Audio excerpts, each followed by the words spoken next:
Welcome to this episode of the Growthcast. It's me, Jackson Campbell, joined again with Dallas Pruitt for today's extended cut episode. Here on the Growthcast, we are very lucky to have Dallas give us 4 episodes a week that are daily drip episodes. On Fridays, we have an Aloha Friday where I jump on with Tyler Deveraux and we talk about sometimes mindset, sometimes about real estate on our Aloha Friday episodes. And then today is a Saturday extended cut episode where Dallas and I pick a topic that we feel would be beneficial for our listeners to hear us go back and forth on.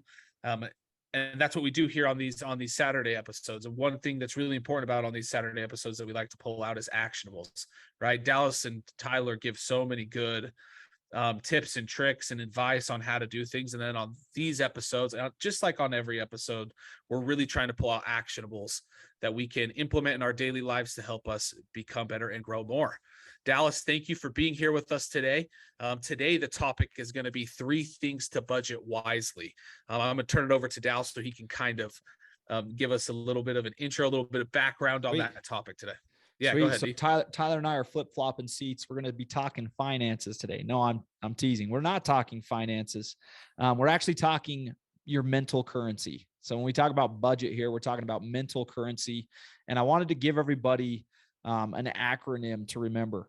I have a teaching background, and so I've been plagued with way too many acronyms throughout my career. But this is one that's worth noting and not forgetting when it comes to how you budget, how you spend your mental currency. And really, there's 3 things that we've got to remember. We use the acronym TEA, and your spend looks like time, it looks like energy, and it looks like attention. And being very conscious of how you spend this budget, because again, finite, right? Like you're limited in the time, the energy, and the attention that you can give things throughout a day. And so it's this process of trying to figure out what's going to provide you with the highest yield, what's going to provide you with the greatest return. And a lot of people are numb. A lot of people are numb to this. A lot of people, again, drifting, being distracted. This is a plague that has just polluted a lot of people's lives. But really just thinking at a higher level of, okay, I have limited time, I have limited attention, and I have limited energy. What are those things that matter most to me so that I can get really strategic about where I'm spending that time and make sure that it's contributing to those priorities. And so anyways, time, let's talk about ways in which we waste our time, throughout a day. Before you dive into these 3 things, time, energy, and attention, like I just want to point out and make sure that we make that highlighted, that you have to figure out what your priorities are before you can even sit down to budget, right? Often Dallas is always mentioning your why. Why are you doing the things you're doing? What is your purpose? What gets you up out of bed in the morning? Tyler's always mentioning those things. I'm always mentioning those things. So you have to, like, before you really sit down to budget your time, your energy, and your attention, the very first thing that you have to do is really set your intentions. Why are you doing this? Why do you need to sit down and budget out these things? That's the very first totally step. I just wanted to highlight that. And it's no different than like when you first, when I first got married and my wife and I were living on a smaller paycheck month to month. We were very unconscious about a life together. Like, we loved each other. We were learning about each other still in those early stages. I didn't know like deeply if my wife wanted to travel a ton, if she wanted to feed a hobby that she has or had. The only thing she probably knew about me is that I liked to hunt. And it was very costly, right? Like, but we were very unconscious. Like, I would just spend where I wanted to. And before we knew it, we'd get to the end of a month and the bank account's dry because we've eaten out to all these restaurants. I mean, again, this is early stages of marriage. We've just spent. And there's 5, 6, 7 days left in the month. And it's like, hey, hon, we got to slow her down. We've only got $200 in the bank account. We got to go to the grocery store still. that is a stressful, unfulfilling, chaotic, use whatever word you want, way to live a life financially, right? To not have a grasp on those things. But again, when you lack direction, that's what ends up happening. We didn't really know where we wanted to spend our money. We would just reactively spend our money wherever it felt good at the time. And so you are correct. In order to make the most of, your budget, you've got to go that next step further and really decide, well, what drives me? Where do I want to spend these things? Right. And once her and I started to figure that out, there was a correlation on that increase in finances, right? We found more reasons to go work better and do more so that we could have more money to go towards the things that we wanted to do together. But it also just gave so much more clarity every single day on like where we were going to go spend our money. Eating out didn't become as big of a priority, right? It lessened. And so on and so forth. And so, yeah, there's a process there and you've got to figure that out. But most people that are listening right now, I feel like you have a pretty firm grasp on what direction you're headed, what your priorities are. And so it's a lot easier once you have that in check to keep yourself in check. But you really need to put a microscope on your day. Where is your time going? Truthfully, where is your time going? Truthfully, where is your energy? Where is your efforts going?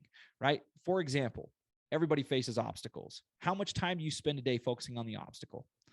Right? Like meaning like venting about it. You and I, we have conversations all the time about the growing process of our company, the growing process of our lives. And I've noticed numerous times where we've spent more time than what we probably wanted to talking about a problem because it's frustrating. Yep. And it's increasing your level of consciousness to catch yourself when you're stuck in those traps, because focusing your time and your energy on an obstacle or the problem, that's not really where you're going to get a ton of return. Right. Where you're going to get a ton of return is when you focus your time, your energy, and your attention on the things you can control, on yourself, not on other people, right? And venting and complaining about the lack of skill set, the lack of problem solving. You are not getting a return from that. And so it's being conscious of that fact. There was actually something I saw the other day that I wanted to share with this episode today, and that is this. It was an image, and I don't even remember who it was from, but I wrote down notes from it, and I believe it was from a mental performance coach for the New York Yankees. Name has slipped my mind. I'm a baseball fan, and so I'm always kind of following up with the mental side of the game, just my nature of work. And he posted a thing that had talent, and there was a big X through it, and then effort, and there was a check mark, right? And then the next sequence was obstacles with a big X through it, and your response with a big check mark next to it. And then others, big X through that, and a huge check mark next to yourself. And what I had wrote down was, when we give effort to things we can't control, our effort is wasted, right? We don't get a yield from that. The yield is very small, if any. But when we give effort to things we can control, our effort is very effective. And so again, we must put our time, energy, and attention on three major contributing factors here. So let me bring this full circle. Time, energy, and attention. Yep. There's three things to really focus on where you're giving, where you're spending. You should spend on your effort, the effort you give every single day. Again, assuming you have your priorities in check, the work you're doing to get to those priorities, to achieve whatever it is you've set your sights on, spend on your effort, your time, your energy, and your attention on your effort you give. Also, your response to the things that happen that aren't perfect, right? So it's never going to go perfect. The plan's never going to go perfect. You're never going to have everything work out exactly the way you drafted it up. So when that adversity hits, when an obstacle presents itself in any way, shape, or form, you must spend your time and your energy and your attention on your response. That's where you have to spend your time, not on all the other factors that are contributing to the problem. You can look at that information and assess the situation, but you cannot waste your time, energy, and attention on other people, their mistakes, the problems that they're creating, X, Y, and Z. You have to focus on what you're going to do about all of that, your response. The solutions to The whatever it may be. solutions. Yeah. Exactly. And then the last piece is, again, yourself. This is not a selfish tactic. This is a very selfless tactic. A better you is better for the situation you're facing. And so you can't focus on others. You have to focus on yourself and what it is you're going to do to contribute to that solution. And so I just think that's a great recipe to remember that connects to this acronym of time, energy, and attention. The 3 greatest ways in which you can spend your budget wisely is on your effort, on your response to obstacles and adversity, and on yourself. And go ahead. No, as you're speaking, as you're kind of going over these things and you tied it into those other three things, all that I can think about, and the thing that just keeps hammering in my mind is ownership. Ownership. When we talk about budgeting these three very important things, time, energy, and attention, you have to be in control and be the owner of those 3 things. No one else can control those 3 things for you. No one else, just you. That's something that only you have the ability to control and give attention to, is your time, energy, and attention. And those are the 3 things that are in your control, are those 3 things. So we're sitting here and you're talking about these things over and over again. And all that I keep hearing is ownership. You have to own it, right? And I'm trying to think of actionables on what are some actionables that we can put into place for time, energy, and attention. And it comes back to ownership. It comes back to owning your day, planning out your day, owning your week, making sure that you set a solid weekly planning. When problems do pop up, what is your system there? Where is your catch-all for these problems, so you don't get stuck on these problems that you have, right? You talk about that. Tyler talks about that often, is to purge those things out of your mind, those problems that do come in, get a catch-all. So as I'm trying to think of actionables here for this, these are a couple that I want just to give for these 3 major things. Again, time, energy, and attention. A couple of actionables that I want to throw out there is weekly planning. If you weekly plan and you stick to your weekly planning, your time, energy, and attention is controlled by you and owned by you, and you get to decide where your time, energy, and attention goes. The other thing is daily planning, right? Using your daily journal, the growth guide that Dallas has created for us to use. It's incredible to, again, focus in on where you're spending your time, where you're spending your energy, and where your attention is going. So those are the 2 major actionables that I wanted to give out. As I was listening to you, Dal, these are the things that really stuck out to me. I guess it's 3 actionables. Take ownership of yourself, your day, your time, your energy, and your attention. Make sure you're doing weekly planning every single week. This isn't just when you have busy things, just when it's going to be a busy week, but every single week, make sure you're planning weekly. And then your daily growth guide, make sure you're using that daily to what the growth guide does for me is it really gives me a ton of energy and really helps me place my attention. Not so much time. My time's really saved when I do my weekly planning, and my time's already scheduled out. But what the growth guide does for me is it gives me a ton of energy and attention to those important things. So those are just a couple of actionables that I wanted to throw out regarding those things that you were talking about. I think those are amazing, man. And I really appreciate you bringing those to the forefront. It brought up a great reminder, and honestly, a good learning piece here with all of this. Back in my former life as a high school teacher, I would have students show up, students whom I had a really good relationship with. I always really enjoyed working with the kids that didn't want to be at school, right? Like all those guys and gals. Found a way that it was like I was like a magnet for that kind of kid for whatever reason. And but it didn't matter whether they were talking to me and we had a good relationship, or they were talking to a teacher that they didn't have a good relationship with. It was, school sucks. I hate this place. Right. And most teachers would go down a route of, well, no, it's good, and like feed them all this information that they just could have cared less to hear. And I would hear them. I would be like, well, sweet. Yeah. I mean, I'm with you, man. Like, and I would validate, but then I'd follow up and I'd say, well, if it sucks, and I legit would open up a full on invite, then you should go do something else, just leave. And they'd be like, oh yeah, good one. And I'm like, no, I need you to fully understand with me here. You're very capable. You have every single solitary reason to bitch and complain about school, and you have full autonomy and agency to seriously get your ass up out of that seat right now, and you can leave. There's the door. You literally can leave. I will not be mad at you. You have the power. This is your day. You think it's my day. You think you're here serving a purpose, meaning you've got to have a butt in a seat so that you can move on with life and get through this hell. Well, guess what? Newsflash, Billy, it's your day, dumbass. It's your day. You get to choose. You are thinking that you're trapped here, and you're not. You can leave. You have full control over all these things. I need you to understand that if you're going to show up, I'm going to help you to the full capacity that I possibly can.